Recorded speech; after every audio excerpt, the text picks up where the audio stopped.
muslimat, hadirin hadirat, tuan-tuan puan-puan, mudah-mudahan dirahmati Allah sekalian. Salam Johor, negeri berprestasi tinggi, bangsa Johor bestari. Anak Cina memakai singlet pergi ke kedai. Kalaulah tidak kena jalan berbelit-belit, tadi-tadi dah saya sampai. Minta maaf lah tuan-tuan sekalian. Jadual ceramah kita berubah 3 kali, tak terkejar dari saya daripada Kuantan. Asalnya ceramah ni 9 malam. Lepas tu pukul 4 tadi beritahu awalkan 8.20. Macam pelesik bawa kereta tadi. Sampai-sampai pukul 8 dah mula juga, tak ada rezeki lah ya. Jadi kita ringkas saja ceramah malam ni 20 minit saja kerana tetamu-tetamu kita ada komitmen masing-masing. Hadirin hadirat yang dirahmati Allah sekalian, bulan Ramadan bakal bertandang. Semua yang beriman kini diundang membaca zikir Al-Quran berkumandang. Lailatul Qadar marilah dihadang. Telah tersebut di dalam Al-Quran panggilan bagi orang-orang beriman, baik laki-laki maupun perempuan, marilah berpuasa di bulan Ramadan. Alhamdulillah, sempena dengan program doa selamat sempena Semarak Ramadan 2019. Kita malam ni dah pun memasuki 20 Syaban. Artinya kurang lebih lagi 11 hari kita akan datangi satu tetamu yang sangat istimewa yang merupakan jiran kepada bulan Syaban yang sedang kita lalui. Syaban ni kalau dia boleh bercakap, dia akan bercakap pada kita. Apa kata Syaban? Assalamualaikum. Nama saya Syaban. Saya ingin mengingatkan anda bahawa jiran saya iaitu Ramadan akan datang mengunjungi anda tidak lama lagi bersama dengan isterinya iaitu Rezeki dan kedua-dua anaknya iaitu Sahur dan Berbuka. Mereka akan ditemani oleh ketiga-tiga cucunya iaitu Rahmat, Berkat dan Keampunan. Raikanlah mereka kerana mereka akan pulang selepas 30 hari dengan menaiki pesawat penerbangan Idul Fitri Airlines. Hargailah mereka dan anda akan mendapat berkat. Hadirin hadirat sekalian, ayo persiapkanlah diri kita nak menyambut tetamu yang begini hebat. Sebab orang beriman dia akan bersiap untuk melakukan ibadah. Kata Imam Abu Bakar Al-Zur'i, at-tahabunu bil amri idza hadara waqtuhu. Orang Islam yang beriman dia sentiasa melakukan persiapan bila nak melaksanakan kewajipan. Contoh, kalau semayang, kita prepare sebelum semayang. Kalau nak pergi haji, pergi kursus 17 siri. Tetapi puasa, tak ramai orang buat persiapan. Tahniah kita ucapkan pada pihak penganjur kerana dapat mengingatkan kepada masyarakat supaya buat persiapan. Masalah pada malam ini, apakah persiapan kita? Persiapan Ramadan ini kena sesuai dengan status Ramadan. Ramadan ni tuan-tuan, dia Sayyidus Syuhur. Apa makna Sayyidus Syuhur? Raja segala bulan. Tuan-tuan pun faham sangatlah apakah tabiat dan tingkah seorang raja. Raja ni dia ada besar dia. Ramadan ni dia raja segala bulan. Sebab itu nak menyambut raja bukan benda senang. Masjid kita ni kalau takdirkanlah kepada tuanku berkenan cuma duli berangkat. Macam mana persiapan kita? Saya ingat sebulan kita bermesyuarat siang malam dengan JKR. JKR saya buat kanopi kat depan ni.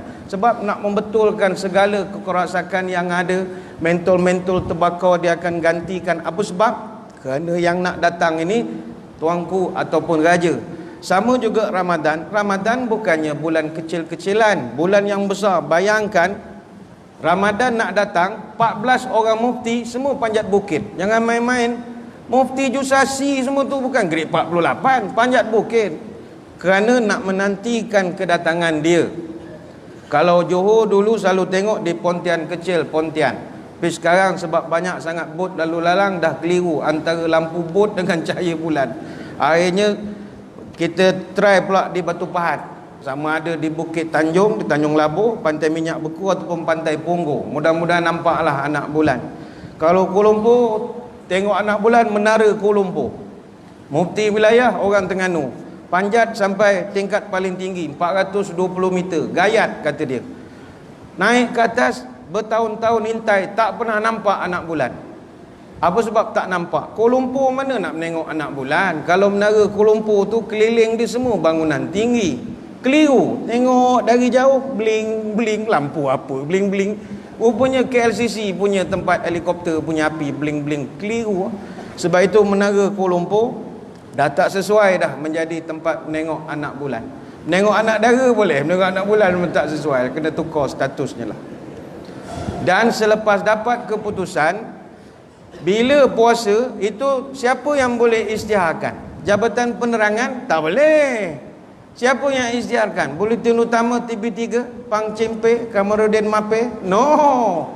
Yang layak mengisytiharkan adalah the keeper of the ruler seal, penyimpan moho besar raja-raja.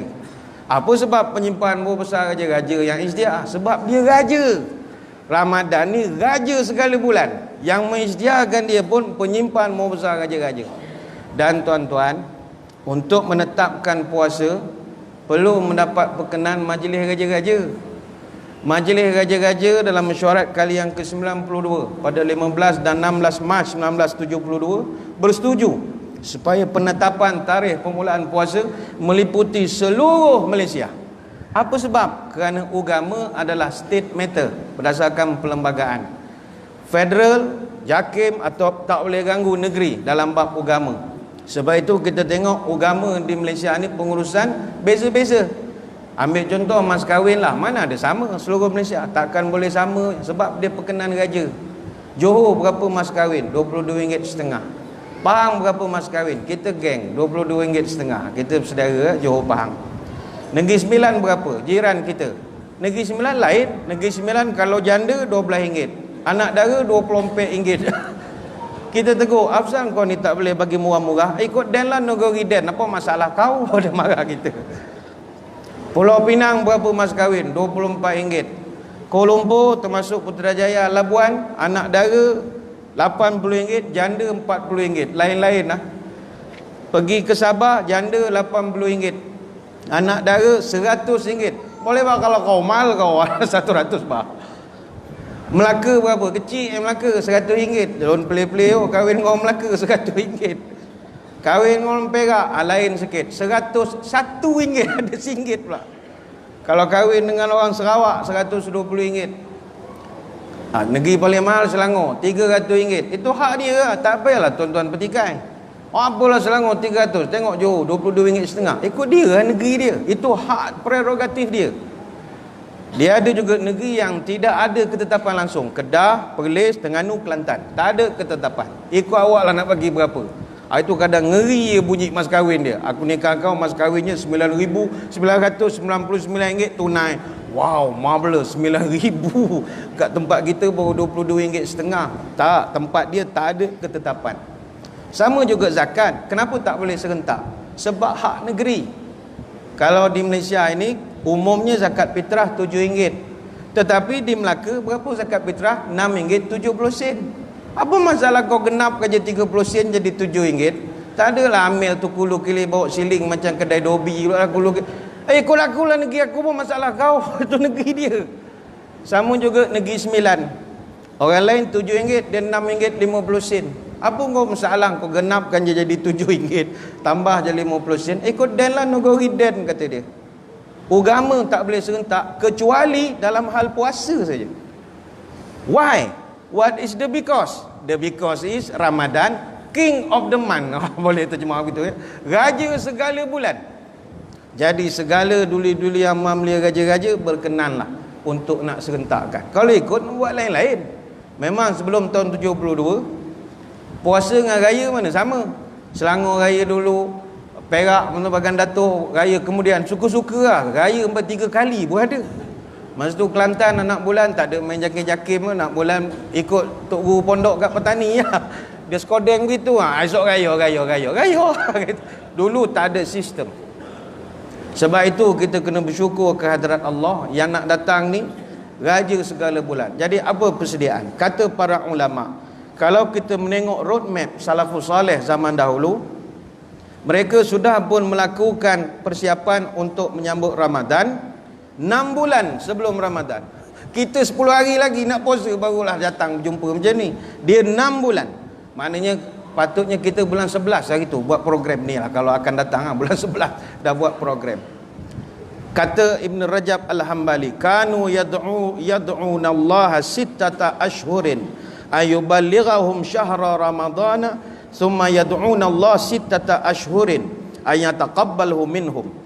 Adalah para salafus salih termasuk para sahabat, mereka berdoa 6 bulan sebelum datangnya Ramadan. Apa yang mereka mendoakan? Supaya dapat dipanjangkan umur berjumpa Ramadan. Antara doanya Yahya bin Abi Katsir, dia selalu berdoa, Allahumma sallimni ila Ramadan wa sallim li Ramadan wa taslimhu minni mutaqabbala. Ya Allah, panjangkanlah umur aku dapat jumpa dengan Ramadan. Hantarkanlah pula bulan Ramadan datang ke rumah aku. Terimakanlah segala amalan-amalan aku. Ini fasa pertama. Fasa kedua, kata ulama, fasa 2 bulan sebelum Ramadan, iaitu tepatnya bermula bulan Rejab. Timbul persoalan, kenapa ulama preparationnya awal sangat? Preparation itu adalah latihan. Kita kena ingat, orang-orang yang hebat dalam kerjaya masing-masing, mereka hebat kerana pengalaman dan juga dia punya latihan. Contoh, kita menengok Cristiano Ronaldo Aveiro. Dia bawa bola daripada post to post 10 second. Dia berlari cum. Dia menggelecek bola, kita menengok dalam TV. Aku boleh buat. Try lah. Banyak gerak badan pada bola ada lah. Banyak perut gerak pada bola. Kenapa dia boleh buat begitu? Kerana latihan. Kita tengok Lee Chong Wei main badminton, depan belakang, kejap kat net, kejap kat belakang, boleh smash lagi macam-macam. Apa sebab dia boleh macam tu? Kerana latihan. Nicole David, kenapa boleh jadi juara bertahun-tahun, tak ada orang challenge? Latihan yang berterusan. Maka kita bila Ramadan mendengar ada ulama yang semayang sampai 200 rakaat tarawih, ada yang khatam Quran 18 kali sebulan. Apa sebab dia orang hebat? Kerana latihan. 6 bulan sebelum menyambut Ramadan, mereka dah pun training. Maka fasa yang kedua, 2 bulan sebelum Ramadan. Fasa yang ketiga adalah fasa 1 bulan sebelum Ramadan, iaitulah Sya'ban yang sedang kita lalui sekarang ini. Sebab itu kata para ulama, antara yang perlu kita lakukan sebelum daripada datangnya Ramadan, mulai malam ini, berdoalah kepada Allah supaya Allah mudahkan segala urusan kita. Kita ni bukanlah sihat sangat. Dan orang Melayu ni pula kalau tak makan, pengsan dia tak boleh. Yang kaki nisap rokok lagi lah, tak jumpa tembakau, macam mana dia nanti bulan puasa? Doalah pada Allah, ya Allah, berilah kekuatan pada aku. Aku ni tidaklah baik sangat, tapi banyak-banyak ibadat, puasa pula aku tak larat sekali. Ya Allah, suruh pergi haji aku sanggup pergi, puasa tak sanggup. Tak ramai orang sanggup, kerana faktor kesihatan. Ada orang pukul 12 tengah hari tak makan nasi, dia menggigil, gede. Jadi dia pun mikir, macam mana aku nak puasa? Dia pun jumpa doktor, minta surat sakit gastrik. Bila tangkap dia pejabat agama tangkap, tunjuk surat gastrik. Sebenarnya itu bukan gastrik. Gas tu adalah sikit, trik tu yang lebih sebenarnya. Kita tangkap ya, peduli kan. Tapi kita di Malaysia ni bersyukur, ingat ya, kita rakyat Malaysia kena bersyukur duduk di sebuah negara yang mana Tuhan sentiasa mudahkan ibadat kita. Malaysia lah satu-satunya dalam dunia yang waktu tempoh berpuasanya tidak sepanjang negara lain di seluruh dunia. Syukurlah. Kalau kita di Pagoh ni, insya-Allah kita puasa hanyalah 13 jam 43 minit. Satu tempoh yang relatifnya sangat singkat. Tuan-tuan, kita hanya 3 minit lambat berbanding tahun Ramadan tahun lepas. Tuan-tuan subuh pukul 5.30 pagi, maghrib pukul 7.13 petang.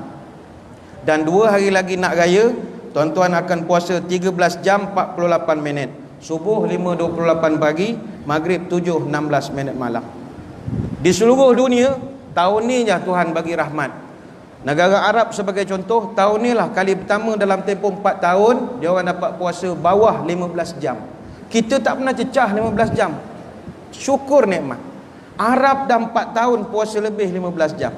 Tahun ini di Mekah, alhamdulillah, siapa pergi umrah syukur. Kita hanya puasa 14 jam 20 minit. Subuh 4.21 pagi, maghrib 6.41 petang. Temperature cuaca tak berapa panas, 37-38. Negara-negara teluk, Abu Dhabi misalnya, hanya puasa 14 jam 35 minit. Cuaca pun lebih kurang dalam 38-40. 2 tahun lepas di Abu Dhabi dan Dubai, mereka puasa 15 jam dan cuaca waktu zuhur mencecah 50 darjah Celsius.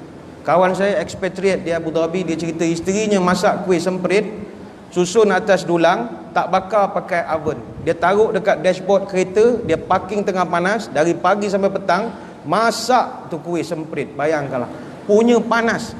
Tahun ni Tuhan bagi rahmat. Namun tahun 2040 nanti seluruh negara Arab akan panjang balik tempoh puasa. Sama juga umat Islam yang tinggal di kawasan Northern Hemisphere, hemisfera utara. Selama 4-5 tahun mereka puasa lebih pada 20 jam. Tahun ini alhamdulillah, sebab tahun ini musim panas ataupun summer akan start pada 21 Jun sampai 23 September. Jadi sekarang ni musim spring. Spring apa? Bunga, musim bunga. Ambil contoh London. Tahun ni London mereka puasa 12 jam 52 minit. Jauh nikmat. Berbanding tahun lepas mereka puasa 20 jam 3 minit. Orang London tahun lepas subuh pukul 1.20 pagi, maghrib 9.23 malam tahun lepas. Tahun ni mereka hanya subuh pukul 2.40 pagi, berbuka 8.30 malam, kurang lebih begitu. Kalau tahun lepas ramai kawan-kawan kita kesian. Lepas maghrib 9.23, Isyak 11.06 minit malam. Maknanya lepas berbuka rehat sejam setengah, dah kena standby untuk Isyak dengan tarawih. Balik gedebung-gedebang, dah nak masuk subuh dah. Kesian London tahun lepas. Sama juga Iceland, tahun ni dia paling kurang sekali, 19 jam 37 minit. Subuh 2.23 pagi, berbuka 10 malam. Tahun lepas Iceland 21 jam 33 minit. Dia subuh 2.10 pagi, berbuka 11.37 malam. Setengah jam lagi masuk hari baru nak berbuka. Saya ingat kalau orang kita kalau duduk Iceland, pengsan tu dah nak tunggu 11.30 baru berbuka. Kita duduk Malaysia, ni cerita nikmat. Katalah subuh pukul 5.30. Habis subuh pergi masjid. Gedebung-gedebang pukul 6. Ni cerita hari cuti ni pukul 6. Pukul 6 balik rumah, baca Quran semuka, lepas tu tidur.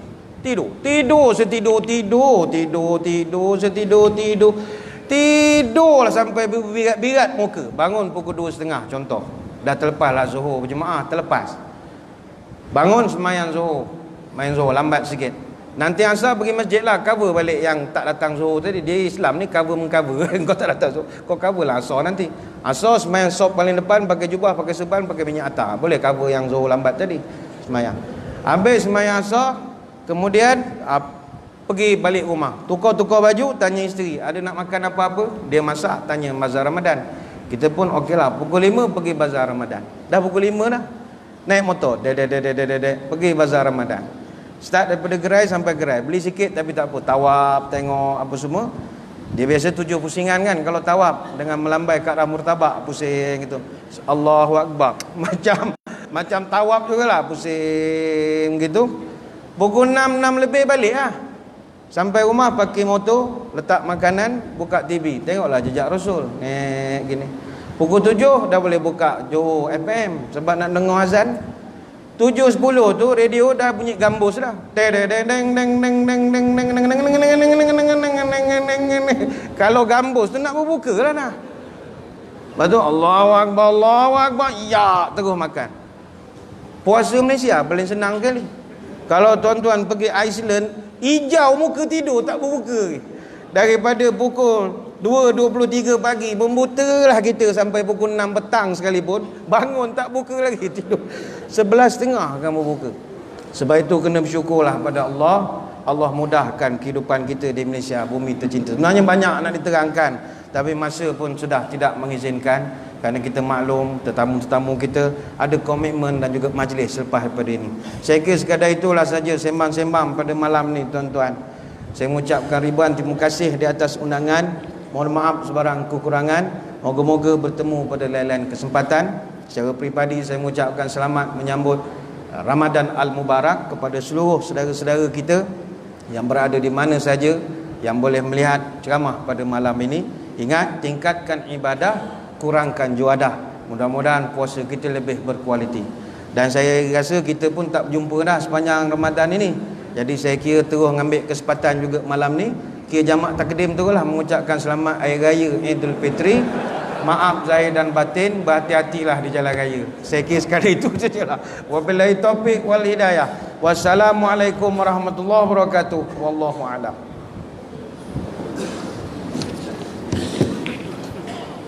Okey. Sorry. Masih Ustaz. Facebook ke? Audio kuliah.